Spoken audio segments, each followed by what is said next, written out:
الحمد لله الواحد القهار العزيز الغفار عالم العلانية والأسرار بعث نبيه محمدا سيد الأبرار وصلى الله عليه وعلى آله الأطهار وعلى صحابته المصطفين الأخيار أما بعد.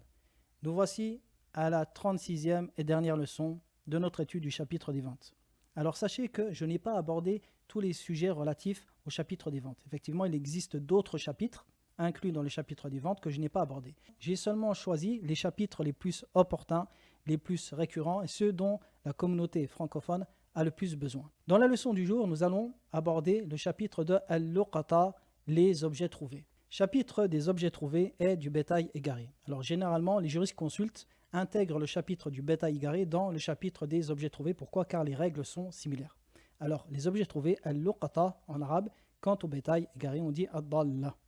Définition. Alors il s'agit tout simplement de tout bien ou animal égaré par son propriétaire. Exemple, Zayd perd un mouton de son troupeau. Ou alors Omar perd 1000 euros. Très bien. Quel est le jugement de ce chapitre? Alors tout d'abord, ce qu'on veut par le jugement dans ce chapitre, c'est quoi? C'est le jugement de ramasser et de prendre l'objet ou le bétail égaré.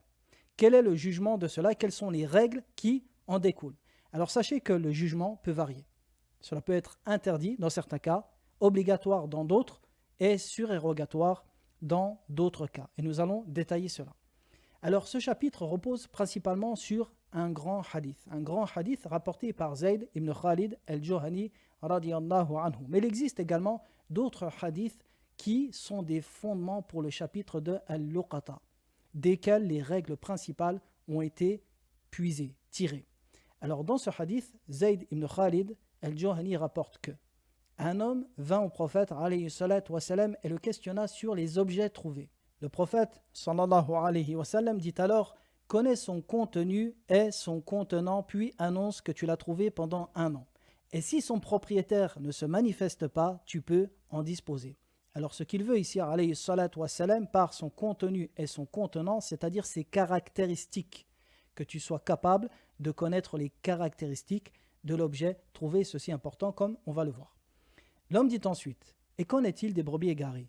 Il répondit: elle est à toi, ou à ton frère, ou pour le loup. L'homme dit ensuite: et le chameau égaré? Le messager d'Allah alayhi salatu wa salam répondit: qu'as-tu à faire de ce chameau? Il emporte avec lui de quoi boire et de quoi se déplacer, il s'abreuve des sources et mange des feuilles des arbres jusqu'à ce que son propriétaire le retrouve. Hadith rapporté par les deux imams Al-Bukhari et Muslim rahimahumullahu ta'ala. Alors, dans une autre version du hadith, le prophète, alayhi salatu wassalam, lorsqu'il le questionna sur le chameau égaré, il s'énerva. Et il lui dit: laisse-le. Très bien. Nous allons voir maintenant les règles qui ont été déduites de ce hadith et d'autres hadiths que je n'ai pas mentionnés ici, afin de résumer. Premièrement, les objets trouvés. Sachez que les objets trouvés, on peut les classer en 3 catégories. Première catégorie, ce dont le propriétaire s'est débarrassé. Deuxième catégorie, ce qui a peu de valeur chez la masse ou chez la classe moyenne des gens. Troisième catégorie, ce qui a une valeur chez la classe moyenne.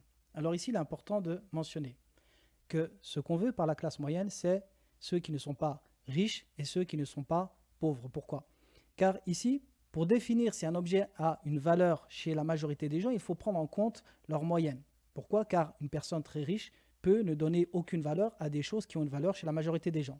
De même qu'une personne très pauvre peut donner de la valeur à un bien qui a aucune valeur ou presque chez la majorité des gens. Donc ici, on prend en compte quoi? La classe moyenne.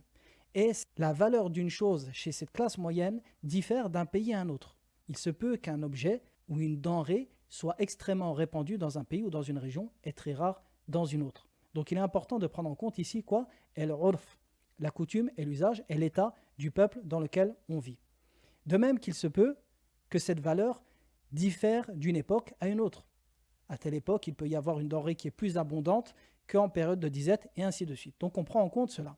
On prend en compte la classe moyenne et également les mœurs, les coutumes et l'état du peuple dans lequel on vit.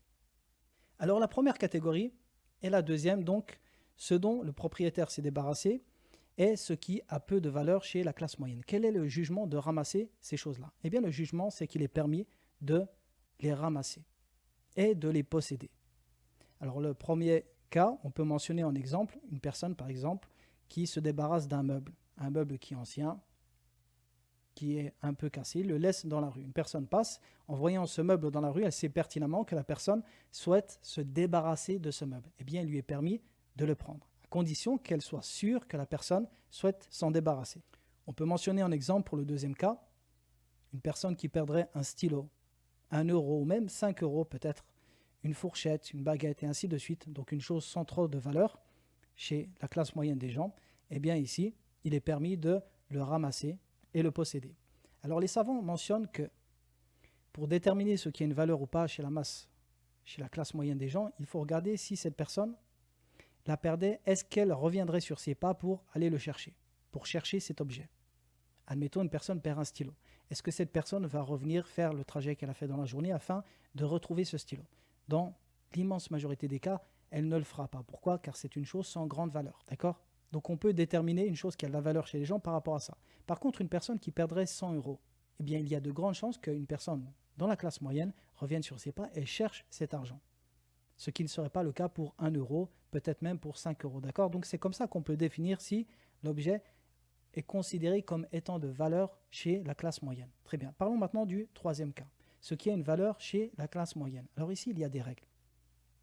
La première règle est que il est interdit de ramasser cet objet ou ce bien sans avoir l'intention de chercher son propriétaire. À tel point où les jurisconsultes disent que celui qui le ramasse sans avoir l'intention de chercher son propriétaire est considéré comme rasib, c'est-à-dire qu'il est considéré comme voleur ou comme celui qui s'est accaparé le bien d'une personne avec force et contrainte. Il y a des règles qui découlent de cela. Donc il faut bien comprendre ici, il n'est pas permis de ramasser le bien si ce n'est dans le but de chercher son propriétaire. Et ceci est une responsabilité. Deuxième règle, il faut déterminer, une fois l'objet ramassé, ses caractéristiques et les mémoriser. Alors pourquoi? Il y a plusieurs sagesses dans cela. La première, c'est que lorsque la personne va se présenter, une personne va prétendre que le bien trouvé est le sien, eh bien il faut pouvoir le tester pour voir s'il est véridique et ne pas avoir affaire à un imposteur qui veut simplement s'accaparer le bien d'autrui. Donc pour le tester, comment faire? On va par exemple annoncer qu'on a trouvé une somme d'argent, la personne va venir et on va lui demander où est-ce que tu les as perdus, quelle est la somme exacte que tu as perdue, afin d'être sûr que la personne ne ruse pas. Et si par exemple vous avez trouvé un bijou, une bague en or, admettons, avec un diamant, eh bien à ce moment-là, vous demanderez quel est le type de diamant, quel est le type de bague, ainsi de suite. Vous lui demandez les caractéristiques jusqu'à ce que vous soyez sûr que le bien lui appartient. À ce moment-là, il est obligatoire de lui rendre. Donc il faut déterminer ses caractéristiques et les mémoriser. Également dans le cas où, après avoir cherché son propriétaire, au bout d'un an, on peut disposer du bien. On peut disposer du bien, c'est-à-dire qu'on peut le vendre, on peut l'utiliser, on peut le porter, et ainsi de suite. Mais si vous le vendez, il est primordial de connaître ses caractéristiques. Pourquoi? Car si un jour son propriétaire réel revient, même si c'est au bout de 10 ans, et qu'il réclame ce bien, eh bien il faut être en capacité de lui donner son équivalent ou son prix. Et pour connaître son prix ou son équivalent, il faut forcément se rappeler de ses caractéristiques. Troisième règle relative à cette catégorie. Il est obligatoire d'annoncer la trouvaille d'un objet de ce type pendant une année complète. Alors les savants disent que il faut annoncer la trouvaille de cet objet dans les endroits où les gens se rassemblent, excepté l'intérieur des mosquées. Car le prophète alayhi salatu wassalam a dit: quiconque recherche du bétail perdu dans la mosquée, dites-lui qu'Allah ne te la rende pas, car certes les mosquées n'ont pas été construites pour cela. Et c'est un hadith authentique. Par contre, à la sortie des mosquées, il est légiféré de le faire. Par exemple, à la sortie du Jumu'ah. Et vous l'annoncez, donc vous annoncez: j'ai trouvé tel objet sans mentionner ses caractéristiques, afin de pouvoir tester la personne qui va prétendre être le propriétaire. D'accord? Ou alors l'annoncer dans les marchés, et ainsi de suite. Mais comme le dit le grand savant Cheikh Mohammed ibn Salih al-Uthaymin, il dit que ceci revient à quoi? À la coutume et l'usage. En l'occurrence, aujourd'hui, avec les moyens de communication modernes, les réseaux sociaux, ainsi de suite, il est plus facile de rechercher un propriétaire. Seulement, il faut toujours prendre en compte de ne pas dévoiler trop les caractéristiques de l'objet pour pouvoir bien éprouver les gens et les tester et voir qui est véridique et qui est le véritable propriétaire. Deuxièmement, les savants mentionnent que lorsque on annonce la trouvaille d'un objet, alors ceci est un ijtihad de la part de certains savants, c'est un effort d'interprétation, ils disent que la première semaine, il faut annoncer qu'on a trouvé l'objet tous les jours, une fois par jour, puis une fois par semaine, puis une fois par mois, et ainsi de suite. Et la sagesse qu'il y a dans cela, c'est que en l'annonçant une fois par jour, puis une fois par semaine, eh bien, l'information va se répandre. elle va se répandre un peu plus chaque jour jusqu'à ce que la plupart des gens dans la ville vont savoir qu'une personne dans tel quartier a trouvé un objet qui ressemble à ça, jusqu'à ce que le propriétaire sache qu'il s'agit de ce qu'il a perdu.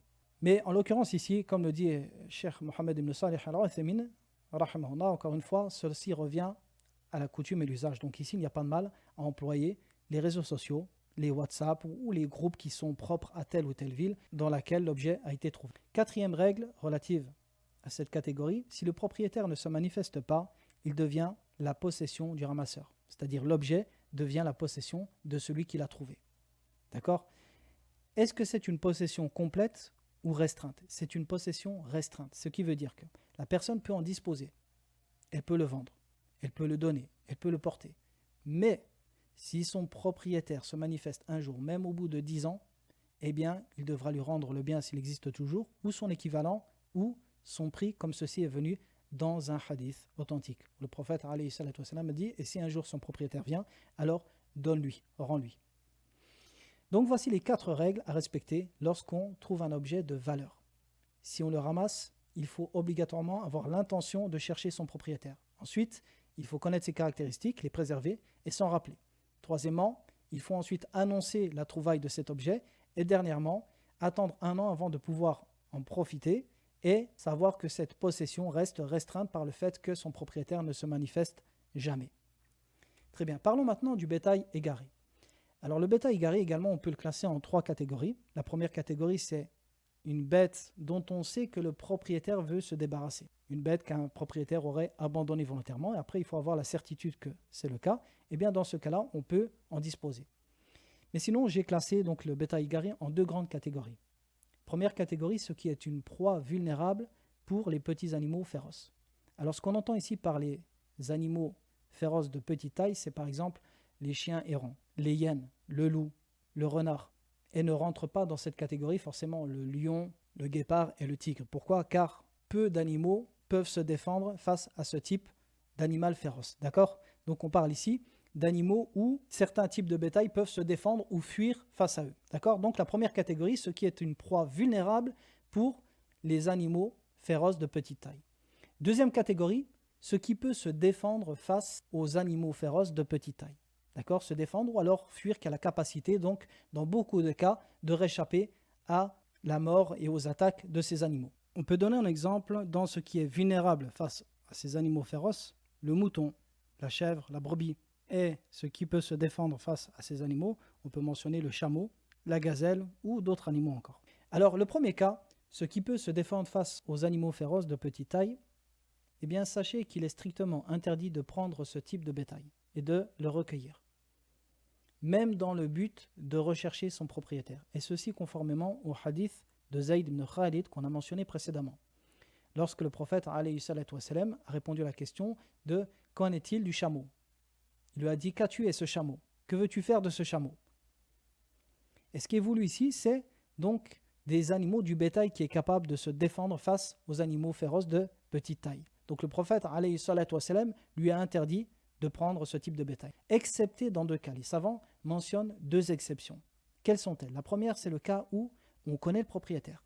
Admettons, vous reconnaissez un signe distinctif de ce chameau, vous savez qu'il appartient à un tel, eh bien dans ce cas-là, il est permis de le prendre. Et le deuxième cas, le cas où vous savez que si vous le laissez ici, il y a de grandes chances que des braconniers ou des voleurs le prennent. Eh bien dans ce cas, il vaut mieux qu'une personne honnête comme vous le prenne pour chercher son propriétaire. Ceci est un moindre mal.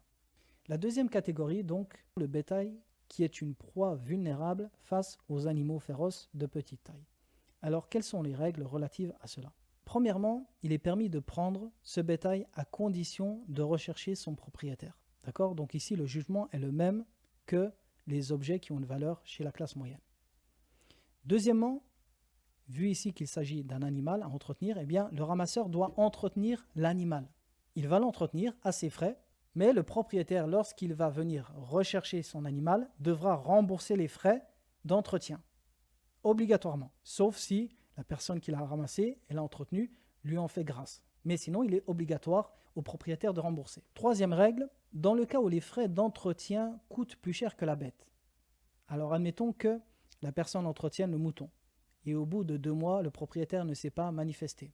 Et le prix de l'entretien commence à devenir équivalent au prix de la bête. Et bien dans ce cas-là, les savants disent il convient de vendre la bête ou la manger et de garder son argent pour ne pas que lorsque le propriétaire vienne par exemple au bout de 8 mois, eh bien ils doivent rembourser 3 fois le prix de la bête juste pour l'entretien de celle-ci. Ceci n'est pas juste et pas correct. Donc il est important ici de prendre en compte que la personne qui ramasse l'animal doit toujours agir en fonction de l'intérêt du propriétaire. Il va agir avec cet animal en fonction de quoi? De l'intérêt du propriétaire de la bête. Il doit donc prendre en compte ici les frais et le prix de la bête. Et s'il voit que les frais vont dépasser le prix de la bête, alors qu'il la vende et garde cet argent. Si son propriétaire se manifeste, il lui donnera le prix de la bête.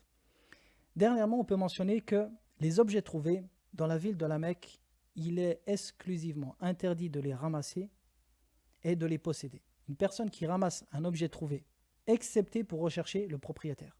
Et la personne qui ramasse un objet trouvé à la Mecque ne pourra jamais le posséder. C'est pour cela que les savants mettent en garde sur le fait de ramasser les objets trouvés de manière générale et plus particulièrement à la Mecque. Pourquoi ? Car ramasser un objet trouvé à la Mecque implique que vous devrez rechercher son propriétaire pour toujours. Forcément, comme on disait, ceci rentre dans la coutume et l'usage par rapport aux moyens de recherche. Aujourd'hui, alhamdoulilah, il existe des organismes officiels qui sont chargés de trouver les propriétaires des objets trouvés. Ceci à la Mecque comme dans la ville de Médine. Et ceci, comme le disait Cheikh Mohammed ibn Salih al-Uthaymin, il disait la sagesse dans cela est que les gens craignent de ramasser cet objet et le laissent jusqu'à ce que son véritable propriétaire le prenne ou alors une personne sincère, volontaire et déterminée à retrouver son propriétaire. Dans ce cas-là, elle fera le travail pour retrouver son vrai propriétaire. Mais sinon, l'objet restera à sa place jusqu'à ce qu'une personne le ramasse. Même si on peut mentionner dernièrement que, comme l'a mentionné beaucoup de savants, dans le cas où on craint qu'un voleur ramasse, par exemple, une somme d'argent que vous voyez à la Mecque, si vous craignez qu'un voleur ramasse cette somme, eh bien, il est obligatoire pour vous de la prendre. Il est obligatoire pour vous de la prendre et ensuite de vous adresser au service, à l'organisme chargé des objets trouvés dans la ville de la Mecque et de leur restituer. Donc voici un résumé du chapitre des objets trouvés et ceci marque la fin de notre étude du chapitre des ventes, un chapitre que nous avons étudié de manière résumée, simplifiée et j'espère par la suite que nous aurons l'occasion de l'étudier plus en détail. Je demande à Allah qu'il fasse de ce modeste travail une cause de bien pour moi ainsi que pour ceux qui l'ont suivi.